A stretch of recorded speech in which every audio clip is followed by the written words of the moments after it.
थांबा एक मिनिट.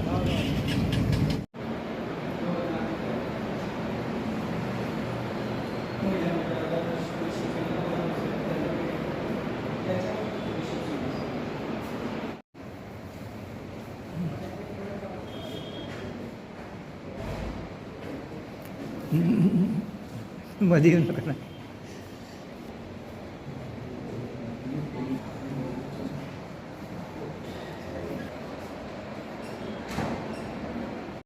नमस्कार, माझं नाव डॉक्टर विनोद गुप्ता. मी कन्सल्टंट रोबोटिक हिप आणि नी जॉईंट रिप्लेसमेंट सर्जन आहे. सध्या मी advance medicity super speciality hospital Beed bypass येथे कार्यरत आहे.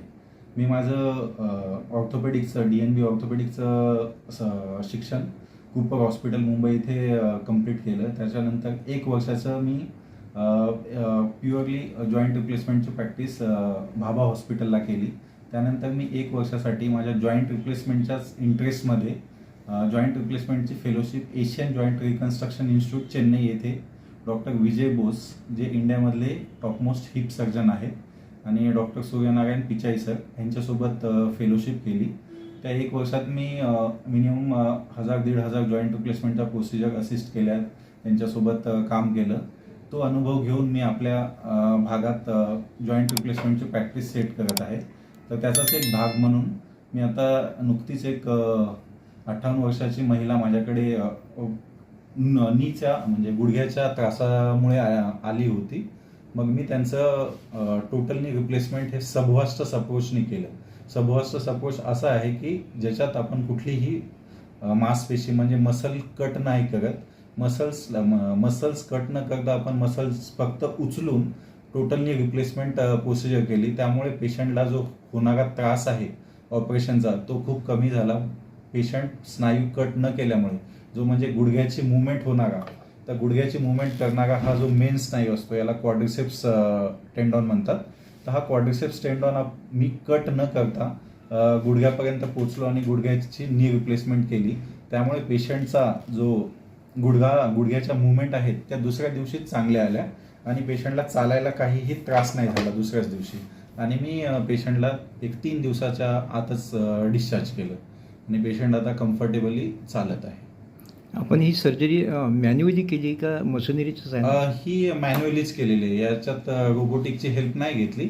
बट ही सर्जरी सक्सेसफुल होण्यामागचं मेन रिझन आहे की मी जो वापरलेला subvastus minimal invasive subvastus approach आहे, जो मसल स्पेअरिंग आहे. मसल स्पेअरिंग मीन्स मसलला कुठलाही टच न करता, कुठलीही इजा न करता ही प्रोसिजर केली मी.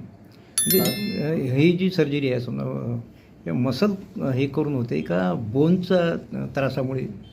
ही म्हणजे आर्थरायटिस हा ऑस्टिओआर्थरायटिस हा नीचा जनरली बोनचाच आजार आहे. बट मसल विकनेस असल्यामुळे पण त्याच्यात थोडीशी भर पडतेच. तर आता हे आर्थरायटिसवाला नी आहे. तर याच्यात जे वरचा फिमरचे कार्टिलेज आणि खालच्या टिबियाचे कार्टिलेज घासल्यामुळे होतो. मग आपण या नी रिप्लेसमेंटमध्ये काय करतो की जो घासलेला पार्ट आहे तो तेवढाच शेव ऑफ करून वरचा आणि खालचा म्हणजे एक 8 mm वरचा 8 mm खालचा 8 mm वरचा 9 mm एवढाच भाग फक्त शेव ऑफ करतो इम्प्लांट बसवण्यासाठी.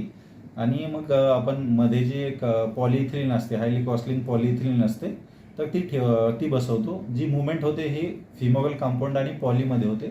त्यामुळे पेशंटला काय हाड जे घासलेला हाड एकमेकांच्या कॉन्टॅक्टमध्ये न आल्यामुळे त्यांना पेन वगैरे काही होत नाही, वेदनारहित मग पेशंट चालायला लागतो. फिमर आणि टिबिया याच्यामधून म्हणजे जो फिमर आणि टिबियाचा जो कार्टिलेज लॉस झाल्यामुळे जे घर्षण झालेलं आहे तो पार्ट एकमेकांच्या सानिध्यात आल्यामुळे खूप जास्त पेन होतो. तर ह्या प्रोसिजरमुळे तो जो घासलेला पार्ट आहे आपण तो थोडासा शेव करतो आणि हे इम्प्लांट बसवतो.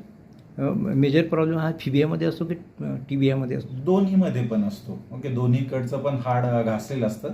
पण दोन्ही साईडचा मीडियल जो मधला भाग आहे, तर गुडघ्यामध्ये 3 कंपार्टमेंट असतात. मीडियल कंपार्टमेंट, लॅटरल कंपार्टमेंट आणि एक पटेलोफिमल कंपार्टमेंट असतो. तर मीडियल कंपार्टमेंट हा सगळ्यात पहिले इन्व्हॉल्व्ह होतो आणि सगळ्यात जास्त घासला जातो तो. फिबियाचा काही हे राहत नाही त्याच्यामध्ये? फिमरचा टिबिया फिबुला जो असतो फिब्युलाचा नाही, फिब्युलामध्ये नसतं काही. ओके, जो जॉईंट असतो त्या नी जॉईंटमध्येच आपलं कार्टिलेज लॉस होतो. ओके, आपण आयुष्य किती पटीने वाढतं याच्याने?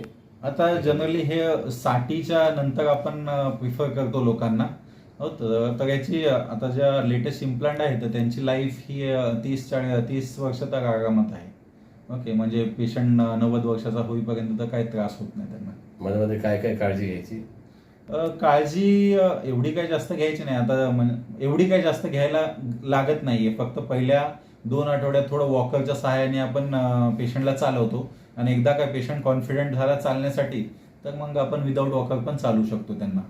आणि ह्या सबवास्टस अप्रोचमुळे आपण जे मसल कट नाही करत तर फिजिओथेरपीची एवढी जास्त गरज नाही पडत. पेशंट कम्फर्टेबली चालतो तर चालणं हेच म्हणजे गुडघ्यासाठी चालणं ही एक फिजिओथेरपीच आहे. तर ते जेवढं चालेल तेवढं बेटर होत जातो. पेशंट फक्त चालू शकतो, तो धावू शकत नाही. आता 60च्या नंतर धावायची म्हणजे त्या पेशंटची रिक्वायरमेंट धावण्याचीही नसतेच. मेनली धावू शकतात पेशंट, असं काही नाहीये.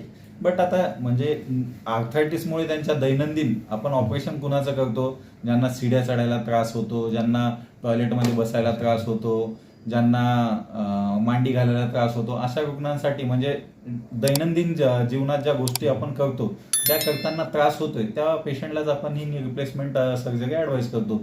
जर आर्थरायटिस झाला असेल आणि त्यांच्या दैनंदिन जीवनाच्या गोष्टी अफेक्ट नसतील झाल्या तर आम्ही अशा पेशंटला नी रिप्लेसमेंटसाठी असं पुश नाही करत. जोपर्यंत त्यांना ते कम्फर्टेबल असतील तोपर्यंत आम्ही असं काही ऑपरेशनचा सल्ला देत नाही. बरं, गुडघ्याचं कटकट आवाज येणं किंवा सूज येणं याला पण ऑपरेट करायची गरज आहे का? नाही, कटकट आवाज यायचे खूप काही कारणं असतात आणि ते वयानुसार काय आपल्याला ते इव्हॅल्युएट करावं लागतात. त्यासाठी काय ऑपरेटिव्ह प्रोसिजर करायची लगेच काही गरज नसते. सर्जरी हार्मफुल आहे का? म्हणजे पेशंटला त्रास होतो का याचा? हार्मफुल तर नाही म्हणतात, बेनिफिशियलच आहे पेशंटला. पेशंट असे दुखण्यामुळे एवढे त्रस्त झालेले असतात, त्यांच्या डेलीच्या ऍक्टिव्हिटी करू शकत नाहीत, तर ऑपरेशन नंतर त्या सगळ्या गोष्टी ते करू शकतात. दैनंदिन जीवनात ते नॉर्मल होऊ शकतात. पेशंट म्हणजे ऑपरेशन एवढं हे नाही म्हणजे हे कॉमन ऑपरेशन आहे. हे जगात सगळ्यात जास्त होणार नी रिप्लेसमेंट किंवा नीच्या प्रोसिजर सगळ्यात जगात सगळ्यात जास्त होणाऱ्या ऑपरेशनपैकी एक आहे. या संदर्भामध्ये म्हणजे काय प्रिकॉशन घ्यावी की बा हे ऑस्टिओपॉरोसिस वगैरे होऊ नये? तर हेल्दी लाईफस्टाईल मेंटेन करणं, व्यायाम कंटिन्यू करणं, ओके, ह्या सगळ्या गोष्टी करा. जरी वय झालं असेल तर जेवढे काय होतात तेवढे व्यायाम कंटिन्यू करणं बेटर असतं बोन्ससाठी. खाण्यापिण्यात काय काळजी घ्यावी? खाण्यापिण्यात हेल्दी गोष्टी जसं हाय प्रोटीन डाएट करायला पाहिजे, शुगर थोडं कमी करायला पाहिजे, कार्बोहायड्रेट कंटेंट थोडं कमी खायला पाहिजे, वेट थोडंसं मेंटेन करायला पाहिजे, तर गुडघ्याचे त्रास होत नाहीत. बरं, औरंगाबाद संभाजीनगर शहरात आपल्यासारखे प्रॅक्टिशनर किती आहे? रिप्लेसमेंट सर्जन माझ्या अंदाजाने तरी 10-15 तर असतीलच. पण आपण ज्या अल्पवयामध्ये ही एवढी मोठी सर्जरी केली, या धर्तीवरचे तर डॉक्टर्स नसणारच नाहीत. म्हणजे या वयात चालू करतात लोक. ओके, म्हणजे माझ्या वयात जे स्टार्टिंग करतात. शेवटी फ्युचर तुम्ही संभाजीनगर औरंगाबादलाच बनवणार, इथंच राहणार? नक्कीच नक्कीच. आपण खरं आपली क्वालिटी खरी म्हणजे पुण्या मुंबईसारख्या शहरामध्ये प्रॅक्टिस करावी अशी आहे. तरीही आपण छत्रपती संभाजीनगरसारख्या ग्रामीण भागामध्ये प्रॅक्टिस करण्याचं ठरवलं आहे. यामागचा आपला उद्देश काय आहे? आता माझं मूळ गाव हिंगोली आहे आणि मी याच भागात वाढलोय. सगळं काही माझं इकडेच झालेलं आहे. शिक्षण माझं 12वी पर्यंत लातूरला झालेलं आहे. तर आपण जे काही आता शिकलोय चांगल्या गोष्टी त्या आपल्या भागातल्या पेशंटला त्याचा फायदा व्हावा म्हणून मी माझ्या भागालाच जास्त प्रिफरन्स दिलेला आहे. आपण काय या निमित्ताने काय अपील कराल, आवाहन कराल पेशंटसाठी? असे जे पेशंट असतात जसे गुडघ्याच्या आर्थरायटिसमुळे त्रस्त किंवा खुबा जो हिप म्हणतात त्याच्या एव्हियनमुळे जे त्रस्त पेशंट असतात, ज्यांना त्यांच्या दैनंदिन जीवनात ह्या गोष्टीमुळे खूपच अडथळे येत आहेत, त्यांनी ऑपरेशन करून घ्यायला पाहिजे. ऑपरेशनसाठी घाबरायला नाही पाहिजे. ऑपरेशन हे त्यांची जी क्वालिटी ऑफ लाईफ इम्प्रूव्ह करण्यासाठीच आहे. ओके, ह्या ऑपरेशन नी रिप्लेसमेंटबद्दल असा खूप गैरसमज आहे लोकांमध्ये की ऑपरेशन नंतर पेशंट झोपूनच राहतात वगैरे. असं ज्यांनी नाही केलं ऑपरेशन त्यांचे असे खूप गैरसमज असतात, कुठून तर ऐकलं वगैरे. ज्यांचे ऑपरेशन झालेत त्यांच्याकडून त्यांचे रिव्ह्यू ऐकून डिसिजन घेतलेलं बेटर आहे. डॉक्टर साहेब, साधारण खर्च किती येतो एका पेशंटला? हे जे नी रिप्लेसमेंटचा जो इम्प्लांट असतं ते थोडं कॉस्टली असल्यामुळे मिनिमम खर्च तरी 1.5 लाखाच्या जवळपास जातो. म्हणजे ऑपरेशन, मेडिकल, त्यानंतर स्टे, हे सर्व 1.5 लाखाच्या जवळपास जातं. आपण नी रिप्लेसमेंट एवढीच फक्त सर्जरी करता की बाकी हाडाच्या संदर्भातल्या सगळं सर्जरी करता? माझा मेन फोकस नी आणि हिप रिप्लेसमेंटच आहे.